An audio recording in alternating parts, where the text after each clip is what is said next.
Missouri University is getting $38 million from the federal government to boost economic development. Emma McDarris is live in our newsroom with how university leaders and professors plan to use that money. Emma?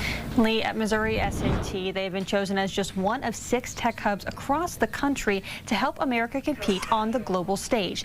The university will help by extracting these critical minerals and transforming them into materials found in most devices.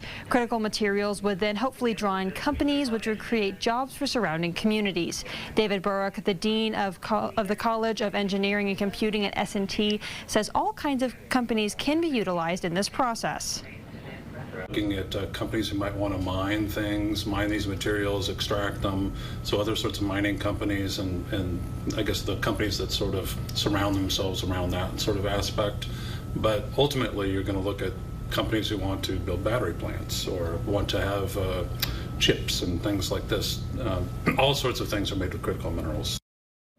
Right now, the university is considering the pilot plant to be opening to begin construction in about 6 months. Reporting live in the newsroom, Emma McDarris, KY3 News.